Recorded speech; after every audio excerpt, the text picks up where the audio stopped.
Shalom saudari, kita mulai lagi pendalaman Alkitab kita minggu ini. Dari surat 2 Korintus kita lanjut dari minggu lalu, tapi ini bagian keduanya. Temanya adalah siapa aku bagi orang lain.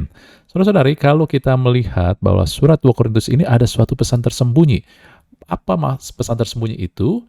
Yaitu tentang kasih yang dipraktekkan, diperlihatkan. Apa maknanya? Kita ngelihat pengupasannya. Di dalam 2 Korintus 11 ayat 5 dan 6, saudara, surat Korintus adalah surat yang orang bilang bersifat agak personal karena Paulus yang menulis itu mencurahkan isi hatinya. Tidak seperti biasanya dengan surat-surat Paulus yang lain, tetapi di sini banyak dia mencurahkan keadaan isi hatinya. Maka cukup panjang, saudari. Ya, dikatakan di sini dalam 2 Korintus 11 ayat 5 sampai 6, tetapi menurut pendapatku sedikit pun aku tidak kurang daripada rasul-rasul yang tidak ada taranya itu. Jikalau aku kurang paham dalam hal berkata-kata, tidak demikian dalam hal pengetahuan. Sebab kami telah menyatakan kepada kamu pada segala waktu dan di dalam segala hal. Apa yang terjadi di Korintus, saudara, adalah setelah beberapa tahun setelah Paulus meninggalkan Korintus, kemudian di dalam jemaat Korintus ada tuduhan-tuduhan kepada Paulus. Tuduhannya adalah hasil dari membandingkan orang-orang yang datang kemudian setelah Paulus di dalam gereja di Korintus. Mereka mulai membandingkan dan menganggap Paulus tidak cakap, tidak fasih, jago berkata-kata.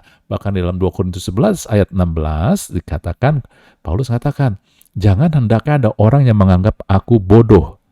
Dan jika kamu menganggap demikian, terimalah aku sebagai orang bodoh, supaya aku pun boleh bermegah sedikit. Saudara, di sini begitu luar biasa penyingkapan ataupun apa yang diperlihatkan oleh surat Korintus ini, bagaimana Paulus yang dibanding-bandingkan, dianggap bodoh, tetapi dia dengan rendah hati. Kalau dia bukan marah, tetapi dia katakan, terimalah aku sebagai orang bodoh kalau memang kau anggap aku bodoh, supaya aku boleh bermegah sedikit. Justru bagaimana orang yang bodoh ini bisa membawa dampak besar? Boleh dong kita bermegah, ya. Kira-kira seperti itu, saudara.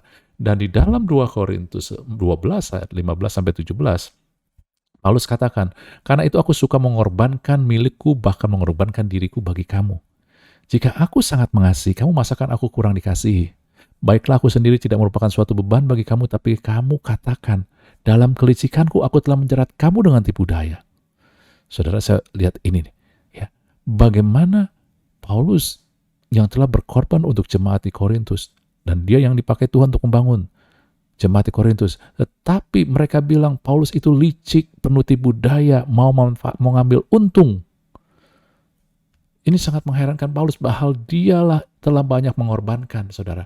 Dia dituduh mengambil untung, hanya memanfaatkan.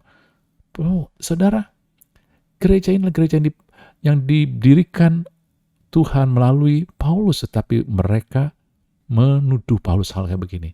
Bayangkan, saudara, perasaan Paulus. Tetapi apa yang diperlihatkan Paulus adalah menunjukkan hal yang tersembunyi yang diinginkan oleh Tuhan, tuntunan Tuhan, pimpinan Tuhan. Bagaimana kita bersikap, bereaksi. Karena hari-hari ini banyak orang Kristen, banyak orang percaya, mereka tidak sadar mereka tetap memakai pola dunia, di mana mereka bereaksi atas perbuatan orang ataupun pandangan orang, saudara-saudari. Ketika kita bereaksi atas perbuatan orang dan pandangan orang, maka kadang-kadang reaksi kita tidak terkontrol. Reaksi kita adalah hasil dari kemarahan ataupun dari sakit hati, kecewa, saudara. Tetapi Paulus memperlihatkan di dalam 2 Korintus bagaimana dia bukan bereaksi, tetapi dia menetapkan mau jadi apa dia di dalam Tuhan. Dengan kata lain, dalam 2 Korintus ini, saudara, Paulus bukan bereaksi atas perbuatan dan pendapat orang-orang Korintus, tetapi dia menetapkan untuk menjadi siapa dia bagi orang lain, bagi orang Korintus. Dengan disinilah tema kita, siapa kita bagi orang lain. Bukan karena reaksi. Anda nggak akan bisa menjadi berarti, Anda nggak bisa akan jadi efektif apa yang Tuhan mau jadikan Anda ataupun salurkan Anda bagi orang lain ketika kita bereaksi. Bukannya kita mulai proaktif, arti kita mulai menyiapkan, reaktif kita tuh, ya saudara, kita mulai menyiapkan tanpa menunggu aksi orang, saudari. Banyak orang percaya mereka tidak menyiapkan apa yang mereka harus lakukan ataupun harus menjadi apa sebelum segala sesuatu terjadi. Saudara, ketika kita maju berperang tanpa persiapan, kita akan hanya reaktif, bereaksi atas segala keadaan. Tetapi ketika kita menyiapkan, kita sudah proaktif. Saudara, ini yang firman Tuhan mau kepada kita lakukan. Tuhan Yesus juga bilang kepada kita untuk kita proaktif, artinya tanpa reaksi orang lain kita menyiapkan diri karena reaksi kita ataupun juga tanggapan kita kepada Tuhan. Yesus di dalam Yohanes 13 ayat 34, ya, dia bilang kan, aku memberikan perintah baru kepada kamu, yaitu agar kamu saling mengasihi. Kita sudah tahu, sama seperti aku telah mengasihi kamu, demikian pula kamu harus saling mengasihi. Nah, ini yang kadang orang gak sadar. Dengan demikian, semua orang akan tahu bahwa kamu adalah muridku. Bagaimana orang tahu dari kita murid-murid Tuhan? Apakah dengan mujizat yang ada, dengan ketika kita mengusir ya roh-roh iblis, dengan pelepasan segala, melakukan pelepasan? Ketika kita ngomong bahasa roh, bukan saudara. Tetapi jikalau kamu saling mengasihi. Saudara-saudari, mengasihi adalah suatu langkah yang proaktif. Anda tidak bisa menunggu dulu reaksi orang, perbuatan orang, saudari.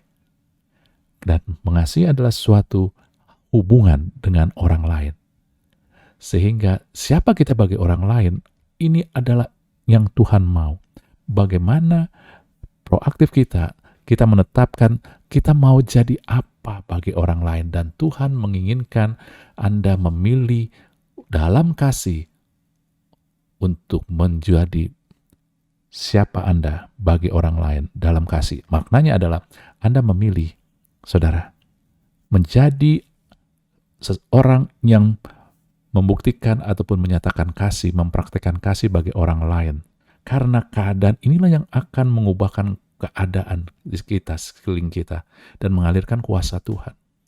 Seringkali kita lebih dikuasai oleh perbuatan orang daripada kita mulai bertindak karena apa yang Tuhan sudah sediakan, apa yang Tuhan sudah bayar. Tuhan sudah menyediakan Anda kasih dan saya telah menyediakan saya dan Anda kasih. Oleh sebab itulah, gunakan itu dengan Anda menentukan Anda mau jadi apa bagi orang lain dalam kasih itu. Amin, saudara, ini maknanya.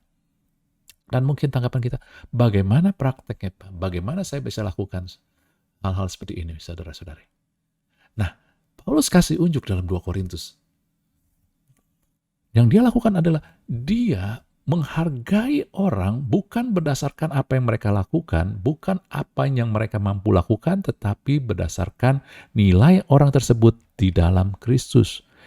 Saya katakan, ya, cara praktikalnya adalah kita menghargai nilai orang berdasarkan apa yang disematkan, apa yang dilihat Tuhan, bukan apa yang dia lakukan kepada kita atau mampu lakukan buat kita.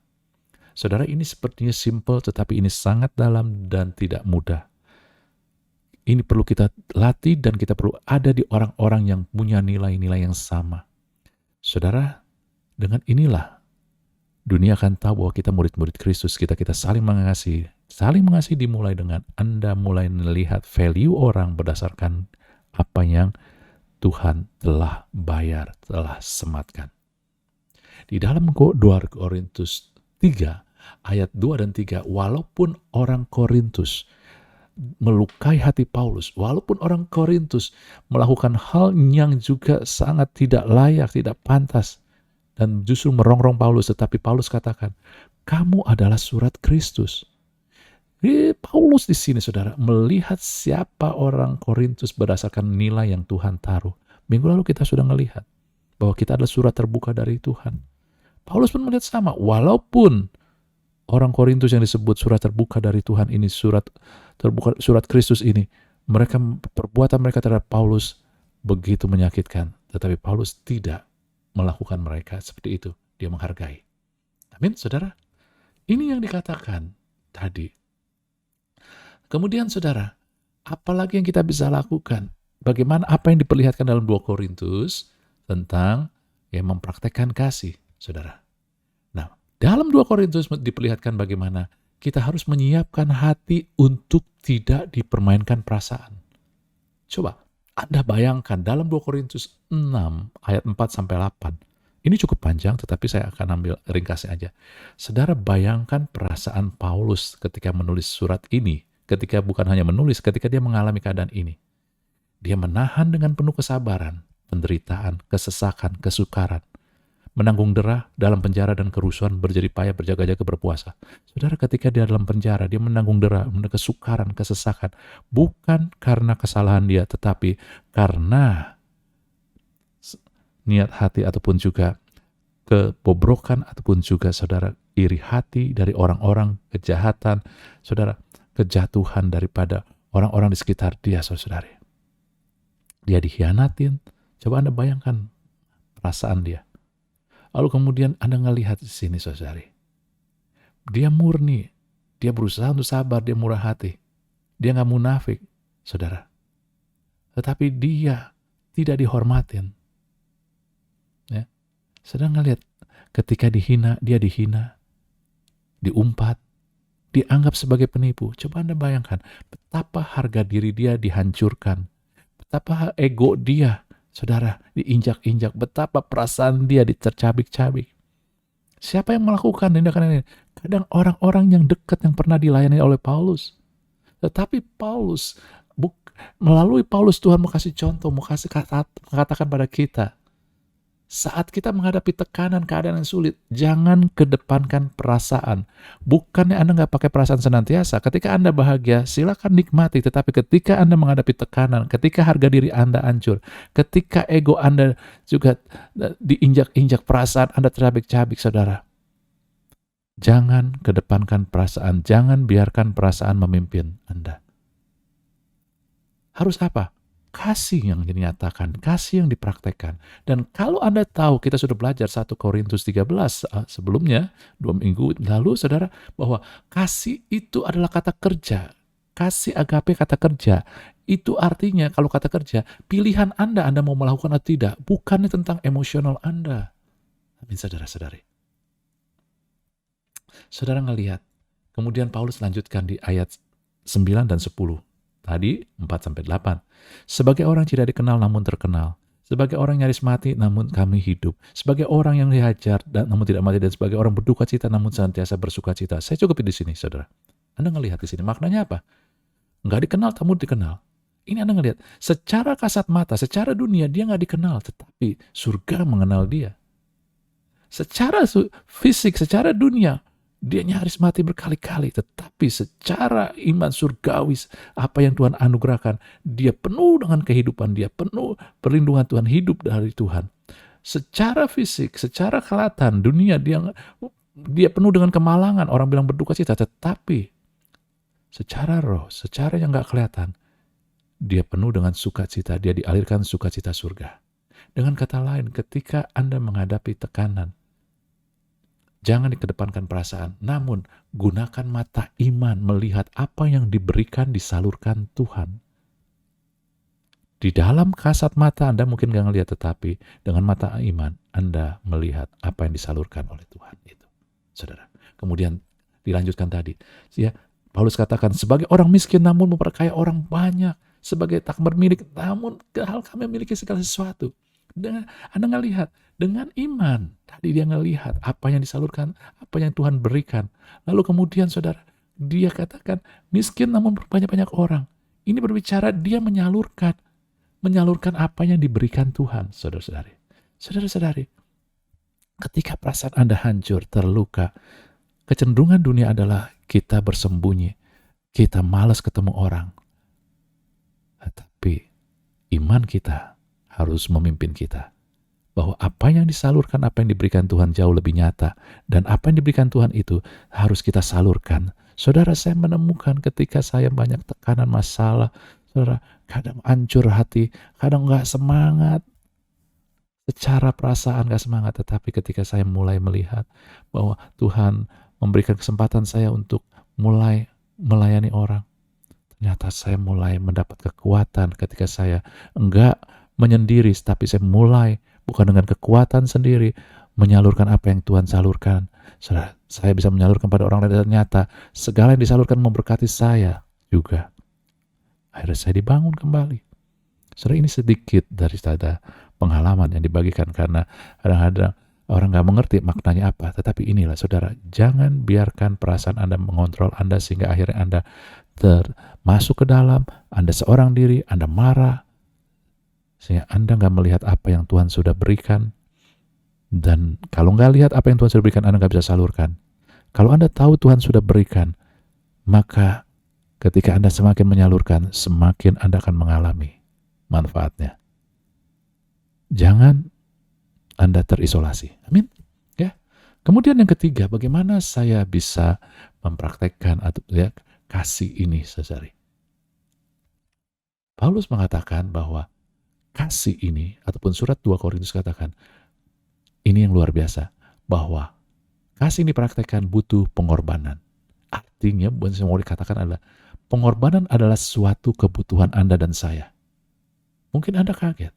Tetapi yang saya maksudkan sini pengorbanan bukan pengorbanan untuk dapat keselamatan. Keselamatan kita nggak bisa kita bayar dengan korban apapun juga kecuali korban darah Tuhan Yesus, saudara-saudari. Tetapi ini adalah pengorbanan untuk menyalurkan kasih. Karena kasih nggak mungkin tanpa berkorban. Kita sudah ngelihat definisi kasih 1 Korintus 13, saudara. Ya, apa Tuhan manifestasi kasih? Kasih pasti mau berkorban kok. Dan bahkan saya mau katakan, kasih memiliki kebutuhan untuk berkorban. Kalau Anda nggak diberikan kemampuan ataupun kesempatan untuk berkorban, maka Anda nggak bisa membuktikan Anda mengasihi. Saudara, coba bayangkan, Anda yang sudah jadi orang tua, kalau Anda nggak dikasih kesempatan untuk berkorban buat anak Anda ketika dia kecil, ya, Anda nggak dikasih kesempatan untuk menyatakan, oh, Anda siap berkorban buat anak-anak ketika dia dewasa segala. Saudara, Anda nggak akan pernah merasa jadi orang tua yang baik. Anda nggak akan merasa puas. Inilah yang saya katakan, kasih yang benar membutuhkan pengorbanan. Pengorbanan adalah kebutuhan kita. Tetapi dunia memutarbalikkan pola pikir dunia. Pengorbanan adalah beban. Akan menjadi beban ketika Anda tidak memiliki kasih. Tetapi ini enggak. Di dalam 2 Korintus 8 ayat 1-3, lihat saudara-saudara, ya. Saudara-saudara, kami hendak memberitahukan kepada kamu tentang kasih karunia yang dianugerahkan jemaat-jemaat Makedonia. Selagi mereka dicobai dengan berat dalam berbagai penderitaan, sukacita mereka meluap, dan meskipun mereka sangat miskin, namun mereka kaya dalam kemurahan. Aku bersaksi bahwa mereka telah memberikan menurut kemampuan mereka, bahkan melampaui kemampuan mereka. Walaupun tentang jemaat Makedonia bicara tentang materi, pemberian materi, tapi ini juga mewakili seluruhnya, saudara. Yang dimaksud pengorbanan buat saya ataupun juga firman Tuhan memperlihatkan, pengorbanan adalah ketika Anda memberikan lebih daripada yang kita rasa mampu lakukan. Saudara-saudara, maaf, ini dia. Ketika Anda membesarkan anak-anak, ada hal-hal yang, oh, itu kecil, nggak masalah. Ya, maksudnya Anda mampu nggak menjadi beban. Tapi ketika Anda didorong dengan keluar dari perasaan, ya, tengah malam tidur kurang, saudara, aduh kayaknya nggak mampu tidur kurang nih, tapi anak saya sakit, Anda tetap mau memberikan, saudara. Nah, itu Anda memberikan di luar kemampuan Anda, dari apa yang Anda rasakan. Itulah pengorbanan. Pengorbanan buat saya dan juga menurut saya adalah memberi lebih daripada apa yang kita rasa mampu berikan, saudara. Perasaan kita, aduh udah gak sanggup lagi, tapi kita tetap lakukan. Anda berkorban itu. Saudara, kita ini diciptakan segambar Allah, bukan? Dan salah satu gambaran Allah adalah kasih. Sehingga kasih ini memiliki kebutuhan untuk berkorban. Nah, saudara, oleh sebab itulah menurut saya, saudara, yang membuat kita jadi puas di dalam kasih adalah mau berkorban. Sebab itu, memberikan lebih daripada yang kita rasa mampu, yang kita sebut tadi berkorban, adalah kesempatan, bukannya beban. Pola pikir dunia lah yang salah melihat bahwa kalau saya begini gak mampu lagi, saya udah terlalu berat, Tuhan saya udah gak sanggup. Anda merasa udah terlalu berkorban banyak. Saudara, kalau kita gak diberi kesempatan untuk berkorban, kita gak akan bisa jadi merasa puas dan penuh. Saudara, coba dengarkan, tanam baik-baik. Mungkin Anda sakit hati, Anda merasa nggak dihargai, Anda sudah berkorban. Kalau itu Anda, coba mulai kita ubah pola pikir kita. Dengarkan, Anda diciptakan segambar dengan Tuhan Anda yang adalah kasih. Salah satu gambaran segambar adalah kasih. Kasih itu punya kebutuhan untuk berkorban. Itulah Allah pemilik kasih terbesar. Allah punya kebutuhan untuk menyatakannya, berkorban bagi Anda. Di dalam Yesaya 53 dikatakan dengan bahasa yang simple ketika bicara tentang salib. Allah itu memeluk salib. Seperti itu suatu hal kebutuhan dia untuk dia berkorban di salib. Dan memang benar, saudara.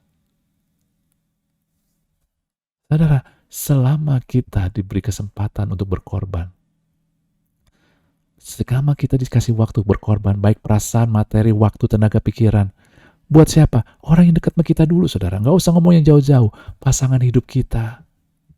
Kadang-kadang saudara kan tahu sendiri. Pasangan hidup kita kadang adalah orang yang paling nyebelin, paling yang membuat hati kita, perasaan kita itu tercabik-cabik, bukan? Sehingga banyak sekali yang kita korbankan buat mereka sehingga akhirnya kita jadi muak. Tapi saudara ingat, lihat siapa diri kita. Kita diciptakan gambar segambar dengan Allah dan butuh untuk mengekspresikan kasih. Salah satunya adalah kesempatan untuk berkorban. Ketika kita diberikan waktu untuk berkorban, baik pasangan hidup kita, baik untuk orang tua, untuk anak-anak, untuk family kita, saudara-saudari kita, kakak kita, adik kita, peluklah itu karena itu akan membuat kita jadi penuh, jadi puas, jadi sempurna, saudara. Saya bukan mengatakan saya sudah bisa, tetapi saya mengajak kita sama-sama mulai mengubahkan. Karena ini semua bukannya Taurat, bukannya ini tuntutan, saudara. Ya, firman Tuhan, ketika Tuhan bicara pada kita dalam perjanjian baru, dia tidak menetapkan standar. Dia mengundang kita supaya dia menuntun kita. Namanya dituntun artinya begini, kalau Anda menuntun anak Anda waktu umur 2 tahun beda, Anda nggak akan menuntut dia supaya bisa melakukan yang umur 12 tahun. Tapi ketika dia umur 5 tahun, Anda akan menuntun menurut umur 5 tahun, saudara-saudari. Nggak berdasarkan umur 17 tahun. Inilah tuntunan, artinya Anda nggak dituntut untuk dapat melakukan tiba-tiba, tetapi Anda mau memberikan kepercayaan Anda, tangan Anda bekerja sama dengan Tuhan, mulai berjalan, dan izinkan Tuhan menuntunnya. Satu langkah demi satu langkah. Karena tujuan Tuhan adalah Anda menjadi sempurna seperti Bapamu di surga sempurna. Sempurna dalam mengasihi, saudara. Akhirnya kita ngelihat, saudara, ini yang tadi kita lihat. Pesan yang tersembunyi dalam 2 Korintus adalah tentang hubungan kita, kasih yang dipraktekkan, diperlihatkan. Kita menghargai orang bukan berdasarkan perbuatan, tapi karena nilainya di hadapan Kristus Tuhan. Kita juga harus menyediakan hati supaya kita nggak dipermainkan dengan perasaan, tetapi iman. Saudara, pilihan iman. Kemudian kita mulai mengubah pola pikir pengorbanan adalah suatu kebutuhan bagi mereka yang diciptakan segambar dengan Tuhan. Di dalam kasih, saudara. Bukannya beban. Nanti Anda akan melihat, mungkin waktu kita jalankan nggak gampang, berat, saudara. Waktu kita jalankan, waduh, luar biasa. Tetapi ketika kita lihat nanti, kita akan melihat, aduh Tuhan, terima kasih saya diberi kesempatan.